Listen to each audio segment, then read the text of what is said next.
शान्तं कमलनयनं योगिभिर्ध्यानगम्यं वन्दे विष्णुं भवभयहरं सर्वलोकैकनाथं यं ब्रह्मा वरुणेन्द्ररुद्रमरुता कुर्वन्ति दिव्यैस्तवैः वेदैः साङ्गपदक्रमोपनिषदैः गायन्ति यं सामगाः यानावस्थितदर्भतेन मनसा पश्यन्ति यं योगिनो यस्यान्तं न विदुषुरासुरगणा देवाय तस्मै नमः देवाय तस्मै नमः गुरुर्ब्रह्मा गुरुर्विष्णु गुरुर्देवो महेश्वरः गुरुः साक्षात् परं ब्रह्म तस्मै श्रीगुरवे नमः तस्मै श्रीगुरवे नमः ॐ शान्ति शान्ति शान्तिः।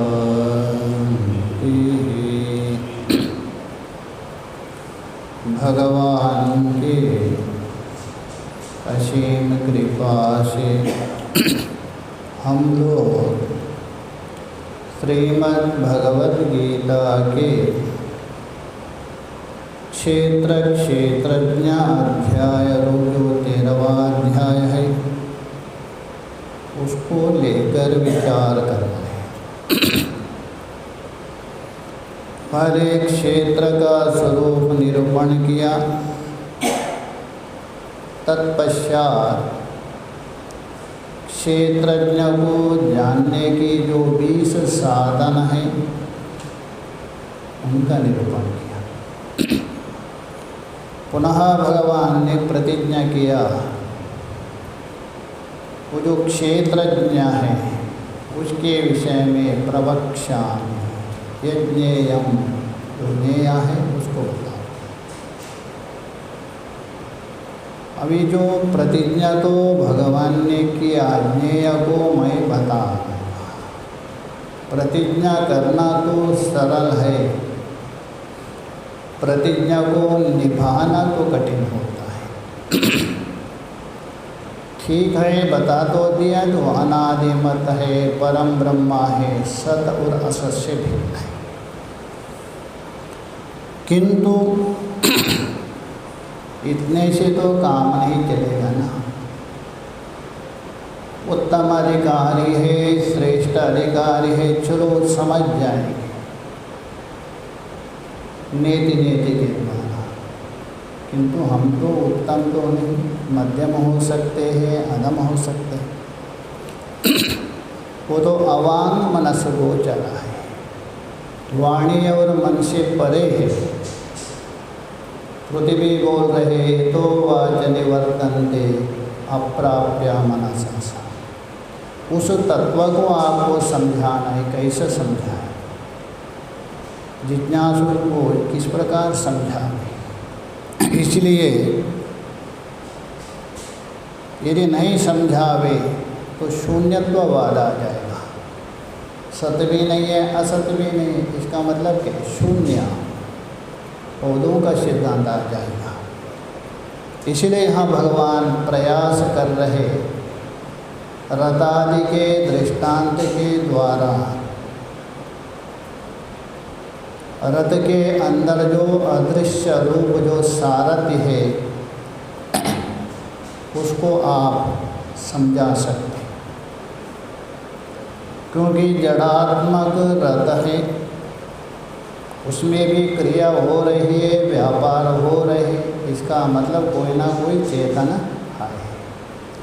वैसे ही यहाँ सारे जो जड़ात्मक पदार्थ है उस परमात्मा की उपाधि है। इन उपाधि में रहकर वो सारे क्रिया कर रहे हैं, उसके द्वारा यहाँ सगुण रूप का समझा देता है। क्योंकि सगुण रूप यदि समझ जाएंगे आप, सगुण का निषेध कर दीजिए, स्वरूप अपने आप बोलो। इसलिए आ रहे देखिए आगे का श्लोक, पहले थोड़ा भूमिका है 13वें श्लोक।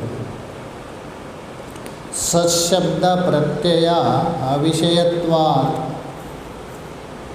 असत्वाशंकायाम ज्ञेयस्या, वहाँ अन्वय कर दीजिए। ज्ञेयस्या सत्शब्द प्रत्यया अविषयत्वात्, जो जानने योग्य है, जिस ज्ञेय के विषय में आपने प्रतिज्ञा की थी वो कैसा है? सच प्रत्यय, सच शब्द प्रत्यय अविषयत्वात्, सच शब्द का विषय नहीं है, सत्य भी नहीं है, असत्य भी नहीं है बताएगा। तो ये बोल रहे सच शब्द प्रत्यय अविषयत्व होने से असत्वाशंकायाम, तभी जिज्ञासु साधक के मन में ज्ञेय नाम का कोई वस्तु नहीं है, असत होगा, शून्य होगा, ये स्वाभाविक है। सत्य नहीं है, इसका मतलब क्या है? असत हो जाएगा। ऐसा आशंका होने पर उस आशंका के निराकरण कर रहे भगवान। नहीं नहीं, सर्व प्राणीकरण उपाधि द्वारेणा, समस्त जो प्राणी हैं, समस्त जो जीव है, इन जीवों के जो उपाधि है कौन? करणः, करण बोलो इंद्रिया, चाहे तो अंतःकरण लीजिए अथवा बाह्यकरण, ये सब उपाधि है, दो उपाधि। तो इसलिए बोल रहे करण उपाधि द्वारेणा, जो करण है उभयात्मिका, उस उपाधि के द्वारा तद अस्तित्वं प्रतिपादयन्, तद शब्द से लेना वो जो ज्ञेय तत्व है, अधिष्ठान तत्व है, सबको प्रकाशित करने वाला है, उसका जो अस्तित्व उस ज्ञेय प्रतिपादयन्, तो प्रतिपादन करते हुए जिज्ञासु साधक के मन में जो आशंका हो गई थी, सत्य नहीं है, इसका मतलब असत है, उसको निवारण कर रहे भगवान, उसको निवारण कर रहे। तद आशंका निवृत्त्यर्थम, यद्यपि ये भगवान को इष्ट नहीं है, सगुणत्व बताना इष्ट नहीं है, किंतु साधक को समझाना पड़ेगा। इसलिए तो आगे के श्लोक में बता रहे थे कि आहा 13वां श्लोक, सर्वतः पाणिपादं तत्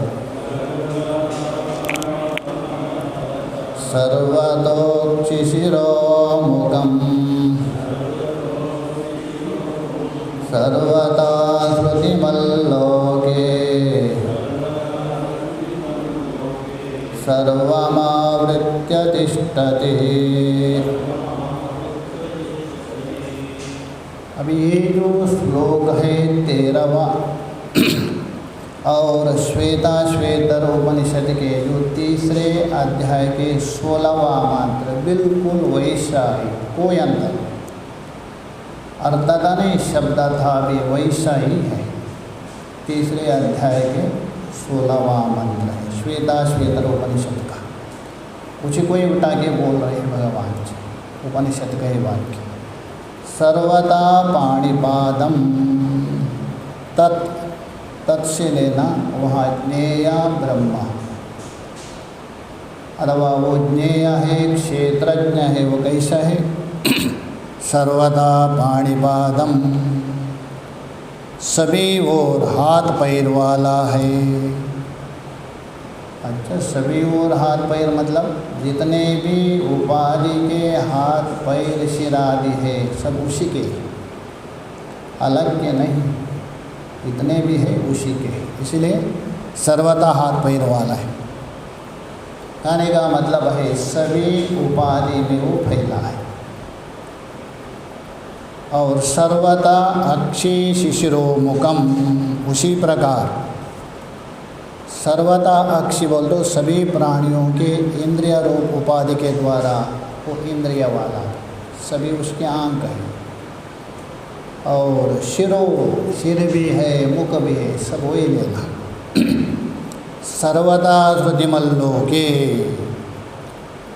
यथा का अध्यार कर दीजिए, यस्मात् सर्वथा श्रुतिमल्लोके, क्योंकि लोके बोल दो संसार है, इस संसार में सबको व्याप्त करके स्थित है वो सर्वतः श्रुतिमल लोक, लोके है सर्वतः श्रुतिमल, लोक में संसार में सभी का श्रुतिमत, अतः वो श्रवण वाला है, वही श्रवण इंद्रिय। कहने का मतलब उसमें रहकर वही श्रवण करना है। सर्वमावृत्य तिष्ठति, सर्वमावृत्य बोल तो सभी में व्याप्त होकर स्थित है। जिस प्रकार तिलेषु तैलः दुग्धेषु दधनी, अतः सर्पित, भाष्य में देखिए। सर्वदा पाणिपादम, उसका अर्थ कर दें, सर्वतः पाणयः पादः च अस्य, सभी ओर हाथ है पैर है, अश्यः इसका, किसका? अश्य मतलब ज्ञेयस्य, जो जानने योग्य क्षेत्रज्ञ का, पूरी समास। इति सर्वथा पाणिपादः, सभी ओर हाथ पैर वाला है। ऐसा ये ना समझे कोई एक शरीर है, जैसे बोलते हैं ना दुर्गा को 18 हाथ है, महादुर्गा को 18 हाथ मानते हैं। और दूसरे है अष्टादशा है, 8 हाथ वाली, और भी है तो वैष्णवी 4 हाथ वाली। ऐसा नहीं एक मूर्ति है उसमें अनेक हाथ, ऐसा नहीं लेना है। ये सारे हम मूर्तियाँ है, ये सब हाथ पैर किसके है? उसी के। उस समय के लिए हम लोगों के लिए दे दिया, बस कर्म किया, इसलिए तुम इसका उपयोग करो। है तो वही है अंदर, हम नहीं जानते हैं वो अलग बात है उसी में वही काम कर रहे हैं, वही जीव बन के कर्ता भोक्ता भी वही बन रहे, और वही इन उपाधियों के साथ तादाद में रहे, तो वही परब्रह्म परमात्मा, उससे अतिरिक्त कोई है नहीं, उपाधि के द्वारा देना। तो ही बोले पाणिपादम तज्ञेयम, सर्वतः प्राणीकरण उपाधि भी, कुछ कोई स्पष्ट करना है, सभी प्राणियों के, करण का मतलब साधन, बाह्य साधन लीजिए अथवा अभ्यंतर, इंद्रिय और मन, क्षेत्रज्ञ अस्तित्व विभाव्यते, संपूर्ण प्राणियों के इंद्रिया और अंतःकरण रूप उपाधि के द्वारा क्षेत्रज्ञ का अस्तित्व बता रहे हैं। जिस प्रकार रथ में होने वाली क्रिया के द्वारा रथ का कोई ना कोई सारथ्य है, उसका अस्तित्व सिद्ध हो रहा है, वैसे ही शरीर क्या है? शरीरम रथम है, रथ कहा गया है। आत्मानं रतिनं विद्ये शरीरम रथमेव च, कट में बताया। ये रथ चल रहे हैं दो पहियों से, दो पैर, वो चल रहे, इसका मतलब इसमें कोई ना कोई चलाने वाला है। यदि कहीं कहेंगे प्राण से चल रहे, सरासर झूठ है। प्राण जड़ है। क्या जड़ में इतनी सामर्थ्य है? नहीं। ना प्राणेना ना अपानेना मृत्यो जीवन्ति, उपनिषद बोल रहे हैं।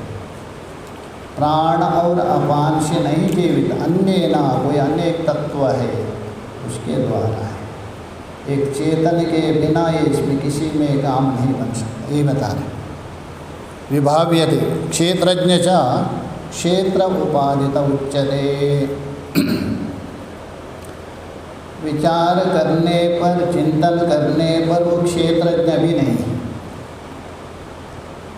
ये क्षेत्रज्ञ उसका जो नाम पड़ा है ना, क्षेत्र उपाधि के कारण। क्षेत्र को हटाने पर क्षेत्रज्ञ कहाँ से बने? क्षेत्र का नाम है साक्षक पदार्थ,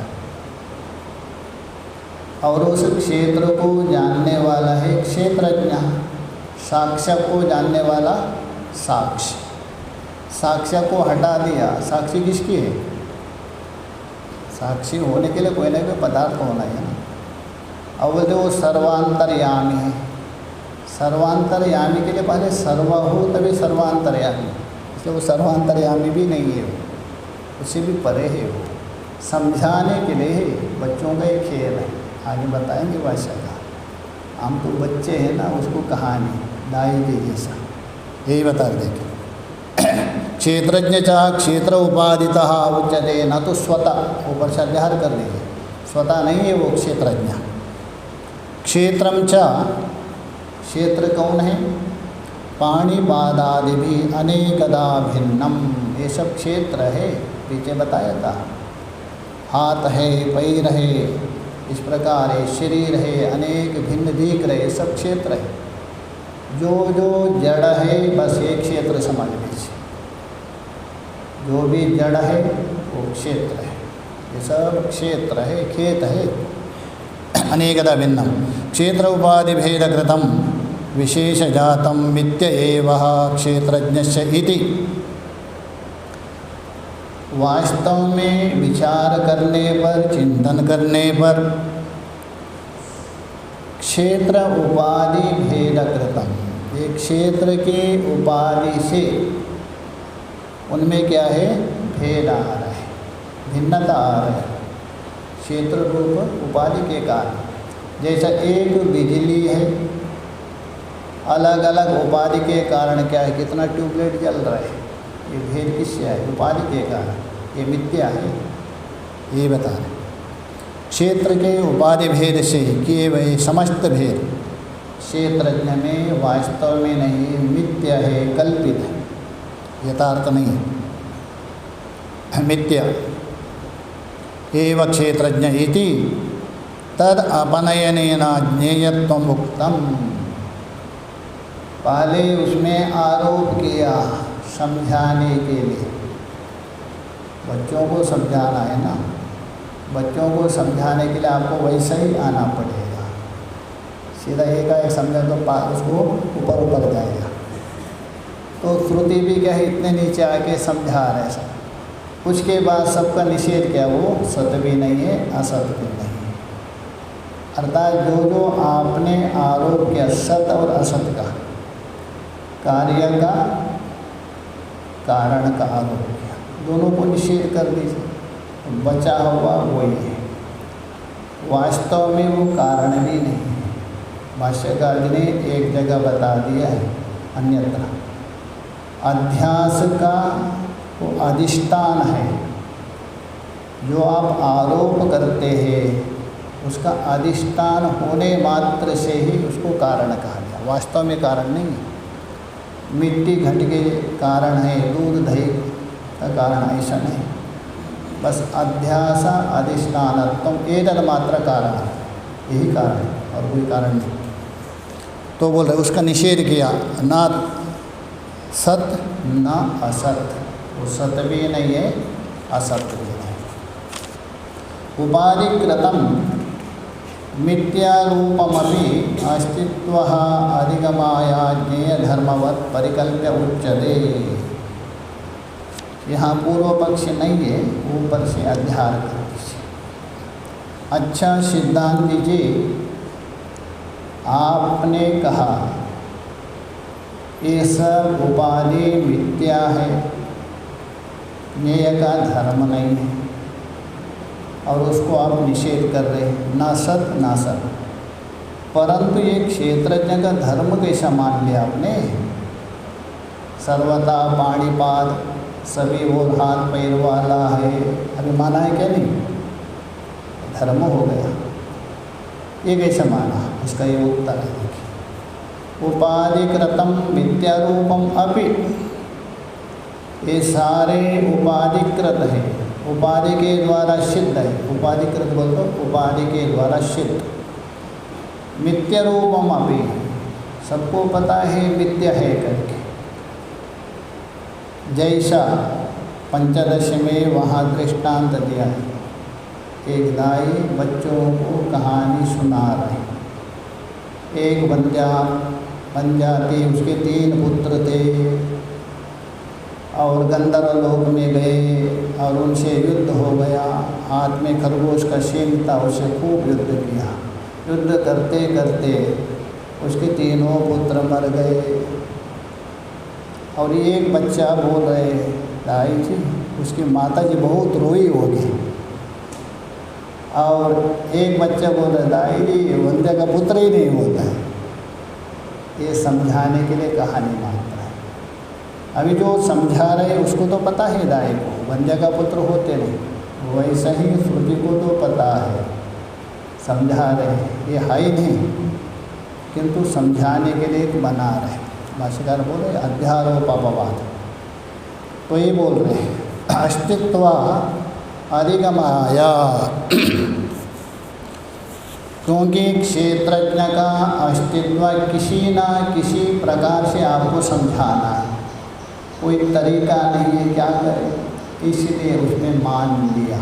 एक क्षेत्रज्ञ का धर्म मान है नहीं, मानना अलग है, मान के बैठ गए सब। ये बोल रहे हैं परिकल्प्य, कल्पना करके स्वीकार किया। कौन? जितने भी ये धर्म है ना, उपाधि, सर्वथा पाणिपाद आदि सब मान लिया इत्यादि। तथा च ये बात संप्रदाय विधाम वचनम, पूर्व पक्षी उठा लीजिए ऊपर से। अच्छा, क्षेत्रज्ञ में कोई धर्म है नहीं, तो भी आपने समझाने के लिए उसमें क्या किया? सब मान लिया। शरीर मान लिया, इंद्रिय मान लिया, अंतःकरण सब मान लिया। आपने कैसा माना? क्या उसमें कोई प्रमाण है?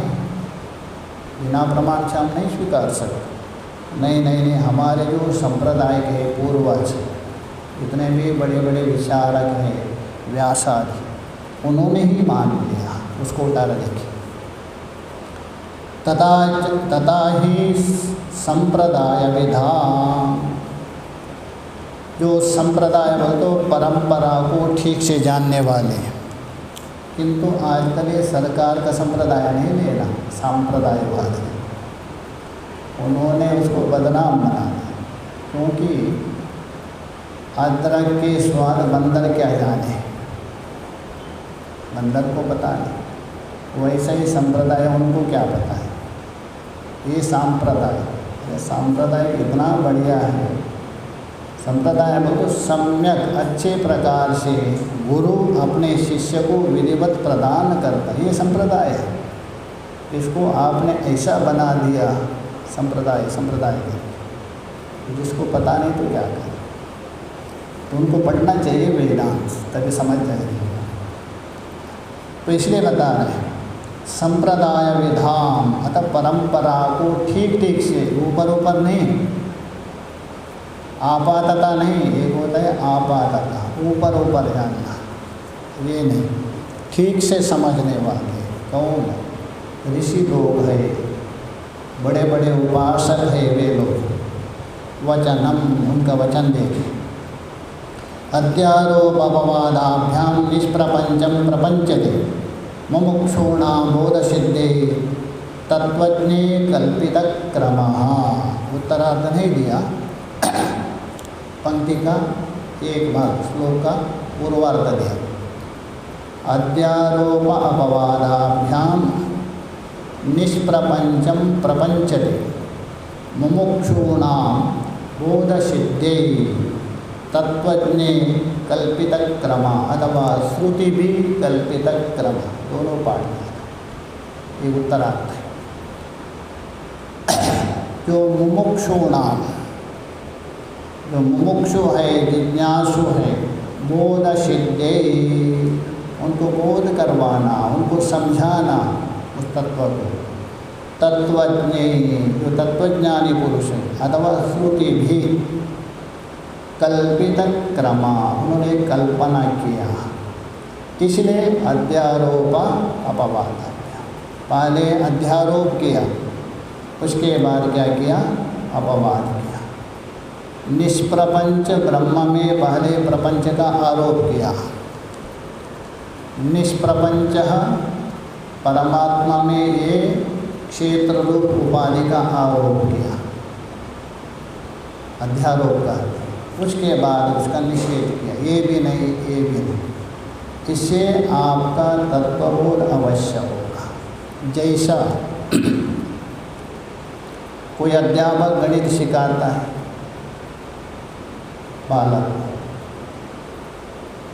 बालक को कहा, अरे बालक मान ले लो तेरे पास 100 रुपये है, कितना है 100, आए तो ठन को पाले, एक पैसा भी नहीं, गुरुजी मेरा पास नहीं, तुझे गणित भी नहीं आएगा।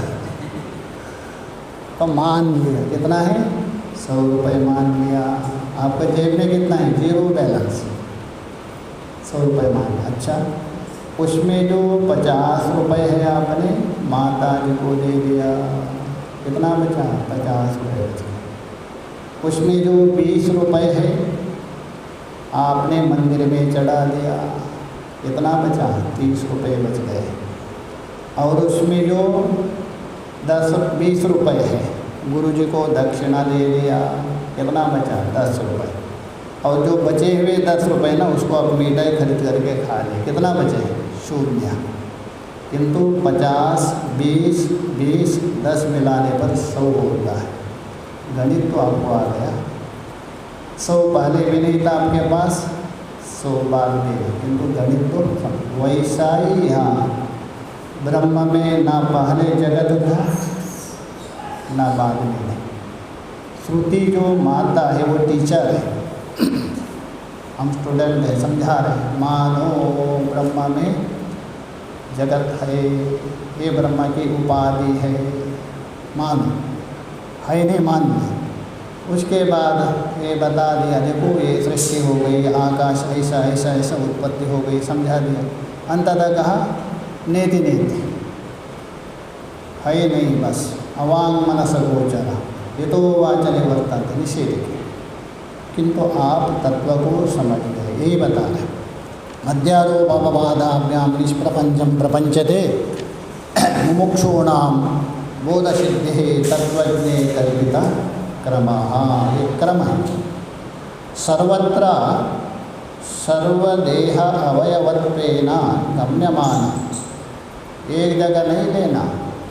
हम चिंतन कर रहे, शास्त्र के विचार कर रहे, हमारी उपाधि क्षेत्र, ऐसा नहीं, सर्वत्र जो विचार करे ना करे कोई भी हो, सभी में।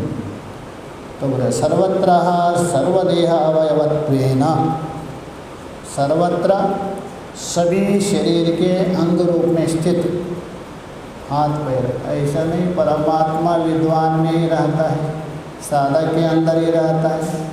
जो खेती में काम करने वाला अथवा कोई शराब पीने वाला उनमें नहीं रहता, नहीं, सभी के अंदर है। अंतर इतना है, हीरा को पहचानने का महत्व है।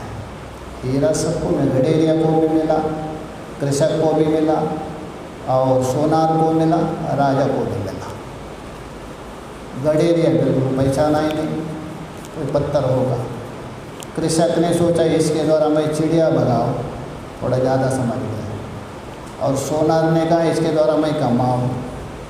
राजा को मालूम पड़ा ये मेरा मुकुट में मेरा, तो हीरा सबके पास होने पर भी एक ने पहचान लिया, एक ने नहीं पहचाना। यही अंतर है तो सभी के अंदर है, इसलिए बोल रहे।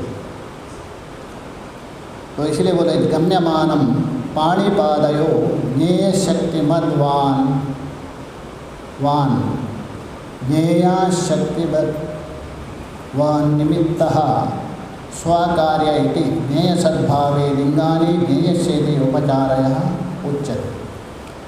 सभी प्राणियों का, केवल मनुष्य नहीं, पशु आदि नहीं, जितने भी हाथ पैर आदि है ये सब पाणिपाद। ज्ञेय शक्ति सद्भावः, ज्ञेय शक्ति का मतलब है उस परमात्मा की शक्ति के सत्ता से, शक्ति शब्द से लेना सत्ता लेना। वो शक्ति भी ले सकते हैं किंतु यहाँ सत्ता रूप है, तो सत्यचित आनंद है, वही उसकी शक्ति है। दोनों में अलग नहीं। भाष्यकार जी ने भी कहा दिया बृहदारण्यक में, शक्ति शक्तिमतो रवेदा, ये स्वरूपात्मक शक्ति देना, यहाँ सत्ता रोक देना। उस ज्ञेय के शक्ति के मतलब सत्ता से ही स्वकार्य, अपने अपने कार्य करने में समर्थ हो गए। कौन? हाथ देना लेने में समर्थ हो रहे, वाणी बोलने के लिए समर्थ हो रहे, मन चिंतन करने के लिए समर्थ हो रहे, शरीर गमन करने के लिए समर्थ। किसके? उसी के सत्ता से, उसी के ही शक्ति से हो। केवल इतना नहीं, और भी लेना। एक मिट्टी है आपकी पोषक बन रही, एक मिट्टी है आपकी मारक बन रही। अन्न क्या है? मिट्टी नहीं तो और क्या है? हम लोग खाते हैं रोटी, मिट्टी नहीं है, मिट्टी वो पोषक हो। और वही मिट्टी खाओ तो विष भी मिट्टी है, मर जाएंगे। तो इसलिए उसी की ही शक्ति है, उसी के सत्ता से सब सत्तावान हो रहा है, ये बता रहे। स्वकार्य इति ज्ञेय सद्भावे, इससे सिद्ध होता है ये जड़ात्मक वाणी में इतनी सामर्थ्य, जड़ात्मक मन में इतने चिंतन करने की सामर्थ्य, ये जो शरीर है उसमें एक पैर में चलने की सामर्थ्य, इससे सिद्ध होता है कोई ना कोई एक चैतन्य है, उसके बिना संभव नहीं। ज्ञेय सद्भावे लिंगानि, लिंग बोल तो हेतु है, चिन्ह है। ज्ञेयस्यः, इसलिए ज्ञेय के अस्तित्व में ये युक्तियाँ है, ये संकेत है, ये चिन्ह है। हाथ पैर हिल रहे, अच्छा ये व्यक्ति जीवित है, किसी निर्णय करेंगे आप? उसका संकेत कौन है? हाथ पैर हिल रहे, और बोल तो प्राण चल रहे, ये जीवित है। और कोई आपके पास तर्क नहीं ना, ये जीवित है सिद्ध करने के लिए। या तो हाथ पैर हिल रहे, सुषुप्ति में प्राण चल रहे, तो प्राण चल रहे, उसके द्वारा आप क्या सिद्ध कर रहे हैं? ये जीवित है। वैसे ही ये सारे जो क्रिया हो रहे सभी में, इसका मतलब कोई ना कोई एक चैतन्य है, ये सिद्ध होता है, यही बता रहे। इसलिए उपचारतः उच्यन्ते, उपचार हो तो कहो, एक क्षेत्रज्ञ के धर्म नहीं है, क्षेत्रज्ञ के ये गौण रूप से मान लिया समझाने के लिए। थोपे हुए धर्म ये गौण हो, स्वरूप धर्म है ये मुख्य रूप। जैसा अग्नि में उष्णत्व और प्रकाशकत्व, ये अग्नि का स्वरूप है।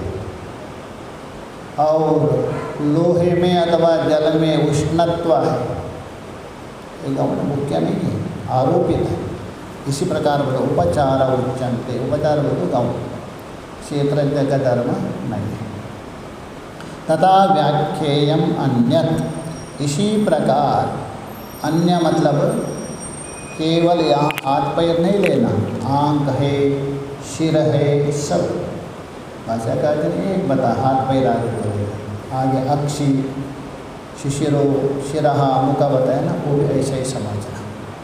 इसी प्रकार क्योंकि एक को समझाने पर बाकी तो अपने आप समझ जाएंगे। एक चावल पक गया, आप देख लिया, इसका मतलब क्या और भी सारे पद गए। इसी प्रकार समझ। तथा व्याख्यामन्य सर्वदा पाणिपादम तत् ज्ञेयम, वह ज्ञेय है। ज्ञेय मतलब जानने योग्य, वास्तव में जानने योग्य है स्वरूप क्षेत्रज्ञ। वहाँ ज्ञेय का मतलब वो नहीं लेना घटपटादि ज्ञेय जैसे नहीं लेना। यहाँ ज्ञेय मतलब क्षेत्रज्ञ। वो जो क्षेत्रज्ञ है सर्वदा पाणिपादम, सभी और हाथ पैर वाला है, केवल कल्पित है उपाधि का। और सर्वतो अक्षी, सारे आँख उनके ही है, इसलिए कहते हैं ना आप भले ही ना देख सकते परमात्मा को अवश्य देखेंगे, तभी होगा ना, उनके आँख वहाँ भी है।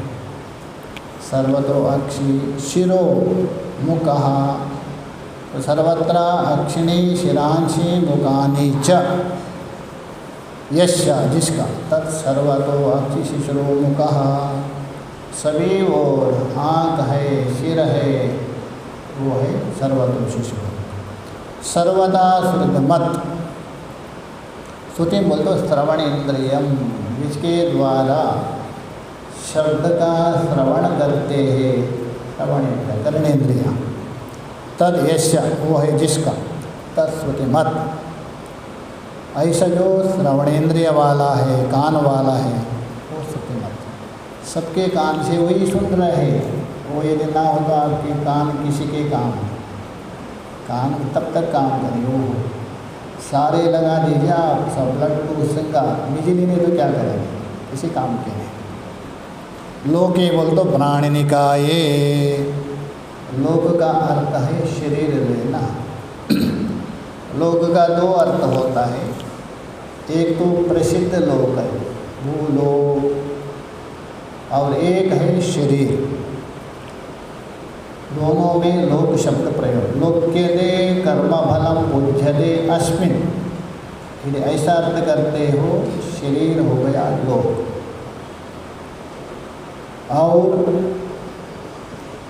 जीवात्मा की दृष्टि से लोक हो गया शरीर, शरीर की दृष्टि से लोक हो गया भूलोक। दो हो गए ना, एक शरीर क्षेत्र के दृष्टि से भी करते हैं भूलोक हो गया, और उसके अंदर जो तत्व है जीवात्मा, उसके दृष्टि से लोक कौन हुआ, ये। तो इसमें रह कर वो कर्मफल भोगता है, और शरीर भूलोक में रह कर भोगता है। और दोनों में ये अंतर है। जहाँ शरीर ले लें, प्राणी निकाय, निकाय बोल तो प्राणी समुदाय, शरीर।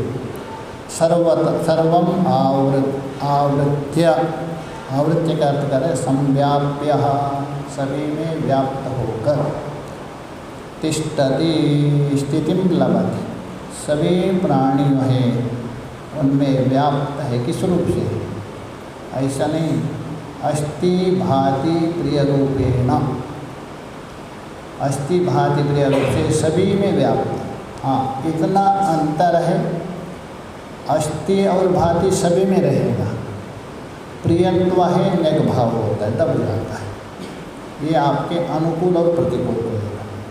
जैसा सर्पो अस्ति, सर्पो भाति, सर्पो प्रिय नहीं होता है, हाँ वो भी प्रिय होता है, सवेरा, सवेरा है ना उसको प्रिय। अथवा विष अस्ति, विष भाति, प्रियत्व नहीं, सभी में अस्ति भाति प्रिय रूप से व्याप्त है। आगे बता रहे देखिए, उपाधिभूता पाणिपादः इंद्रिया अध्यारोपात् ज्ञेयस्य तद्वत्ता शंक्या मा भूतिति एवमर्थं श्लोकारम्भः। उपाधिभूतः, उपाधि रूप भूत है वो, उपाधिभूत प्रयोग है। यहाँ उपाधि स्वरूप है, भूत का अर्थ है यहाँ स्वरूप है। यदि उसको भूत भी मानते हो ठीक ही है, क्योंकि भूत परेशान करता है क्या नहीं, भूत को डरते हैं ना, इसी प्रकार ये भी भूत है, ये सबसे ज़्यादा आपको दुख देता है, इसलिए भूत भी। किंतु यहाँ है स्वरूप है, उपाधि स्वरूप, उपाधिभूता पाणिपादादि, पाणि है पाद इंद्रिया अध्यारोपणात्। ये किस में आरोप किया आपने? क्षेत्रज्ञ में है ना। तो आरोपण करने से ज्ञेयस्य क्षेत्रज्ञस्य तद्वत्तः, पूर्व पक्षी कहेंगे चलो वास्तव में एक क्षेत्रज्ञ का धर्म नहीं है, किंतु आरोप तो किया गया ना आपने। आरोप करने से कुछ ना कुछ उसका धर्म होना चाहिए, ये तो आना चाहिए, यही बता रहे। तद्वत्तः शंका, तद्वत्ता बोलते उपाधिवत्ता, ये उपाधि वाला हो जाएगा। ऐसा आशंका होने पर माँ भू, अरे ऐसा नहीं है, आरोप करने मात्र से तो उपाधि वाला नहीं हो सकता है, संभव नहीं। इति एवं अंतम श्लोकारंभ, जैसा कोई नाटक में एक ने राम का पार्ट किया और दूसरा पुरुष ने सीता का पार्ट कर दिया, और वहाँ स्टेज में दोनों का विवाह भी कर दिया, और उसने मात्र से वो क्या उसकी पत्नी हो गई क्या? और ना इसका पति नहीं हो गया। ये तो आरोपित है दिखाने के लिए। दोनों पुरुष है, एक राम का रूप धारण किया, एक ने सीता का। तो पंचदशी में उठाया है विद्यारण्य स्वामी ने। कोई नर्तकी का रूप धारण करके नृत्य कर रहे स्टेज में, हाय पुरुष, देखने वाला एक कामी पुरुष सोच रहा है इसको मुझे पत्नी बनाना है, पत्नी बनाना हो तो इसको ही बनाना है। सा भर्तुम, क्या अपना पति को तोषण करने के लिए समर्थ है? वो नहीं है, पुरुष है, आरोपित है। वैसा ही यहाँ बता रहे माँ भूत यदि एवमर्थम श्लोक आरंभ, उसी के लिए श्लोक है। अभी देखिए ये भी श्लोक है श्वेता श्वेतर उपनिषद का, पहले वाला 16वां था, तीसरे अध्याय के 16वां था, ये तीसरे अध्याय का 17। वहाँ पूरे का पूरा वैसा था, यहाँ केवल पूर्वार्ध है, उत्तरार्ध नहीं। पहले वाला श्लोक था 13, वहाँ वो वैसा ही है, और यहाँ पूर्वार्ध है, उत्तरार्ध नहीं है। मुझको बता देंगे, श्लोक देख लीजिए। सर्वेन्द्रिय गुणाभासम सर्वेन्द्रिय विवर्जितम असक्तम सर्ववृच्छैव निर्गुणा गुणभोक्तृ च। तो बोले सर्वेन्द्रिया गुणाभासम, इसका दो अर्थ कर सकते हैं आप। सर्वेन्द्रिया मतलब संपूर्ण इंद्रियों के, गुण का अर्थ है गुणा गुणेषु वर्तन्ते, पीछे गया गुणा गुणेषु वर्तन्ते, इसका मतलब गुण ही गुण में वर्तन कर रहे हैं। तो गुणा गुणेषु वर्तन्ते का मतलब क्या है? गुणाः इंद्रियः गुणेषु विशेषु वर्तन्ते मतलब व्यापार को, दोनों में। वहाँ गुणा शब्द है इंद्रिय लिया, गुणेषु शब्द विषय लिया। क्यों? अच्छा, एक इंद्रिया है, उनकी उत्पत्ति किससे हुई? 3 गुणों से है ना, प्रकृति से हुआ क्या नहीं? अविद्या कहिए, प्रकृति कहिए, माया कहिए, प्रदान कहिए, शक्ति कहिए, है तो त्रिगुणात्मिका है। तो 3 गुणों से उत्पन्न होने से इंद्रियों का नाम भी गुणा। गुणेषु विषय भी क्या है? उसी से। हाँ, इतना अंतर है। सत्वगुण से आपकी ज्ञानेंद्रिय उत्पन्न हो गई और तमोगुण से विषय उत्पन्न हो गए। है तो गुण ही है, इसलिए गुण ही गुण में वर्तन कर रहे हैं। मतलब गुण का कार्य इंद्रिय, ये गुणा हो गया। गुणेशु मतलब गुण का कार्य विषय में वर्तनते बोल तो व्यवहार कर। इसी प्रकार यहाँ भी गुणा मतलब विषय, यहाँ भी गुण शब्द से लेना विषय। संपूर्ण इंद्रियों के जो विषय, तो विषयों को अवभासम जानने वाला, जैसा रूपम जानामि, मैं जानता हूँ हर चीज़ में हो रहा है, सभी विषयों को जानता है। अस्ति अस्ति रूपेण एक, अथवा संपूर्ण इंद्रियों में होने वाली जो क्रिया है, इंद्रियों की क्रिया से वहाँ क्रियावान सा, क्रिया नहीं क्रियावान सा, वैसा ही जाना जाता है। संपूर्ण इंद्रियों में जो क्रिया हो रही है उन क्रियाओं के द्वारा वो भी क्रियावान सा प्रतीत है, इसलिए हो गया सर्वेंद्रिया गुणाभासा। दो अर्थ है, या तो संपूर्ण इंद्रियों के विषयों को प्रकाशित करने वाला है, अथवा संपूर्ण इंद्रियों के क्रिया से वो क्रियावान सा प्रतीति हो रहा है।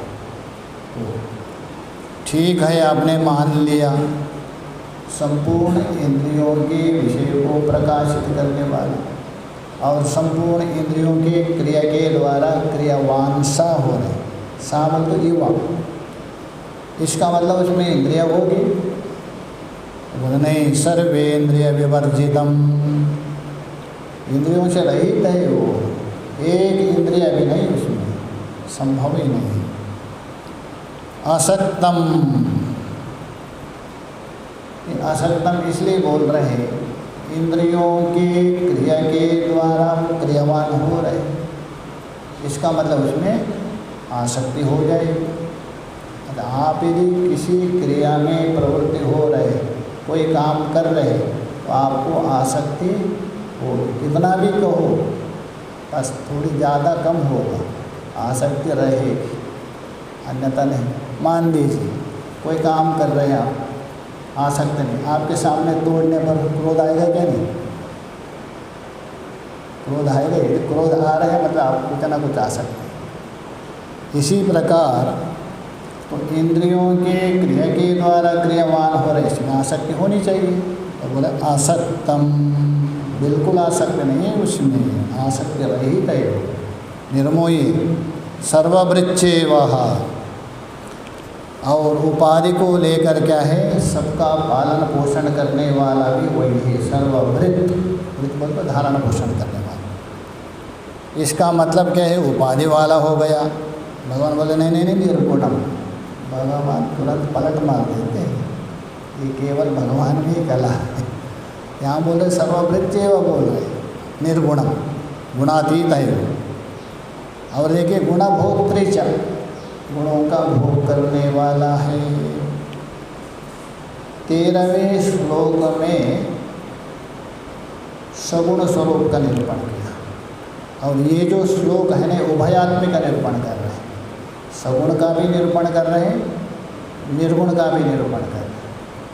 ये धीरे धीरे आपको कहाँ लेके जाएंगे, निर्गुण केवल, पहले सगुण बता दिया, उसके बाद सगुण निर्गुण बताएंगे, उसके बाद वही ले जाना, ये क्रम है एक। तो इसलिए निर्गुण गुण भोक्तृचा, और गुणों का भोक्ता है। भाष्य को हम कल विचार करेंगे। ओम पूर्णमदः पूर्णमिदं पूर्णात् पूर्णमुदच्यते पूर्णस्य पूर्णमादाय पूर्णमेवावशिष्यते। ओम शांति शांति शांति। शंकरं शंकराचार्यं केशवं बादरायणं सूत्रभाष्यकृतो वन्दे भगवन्तौ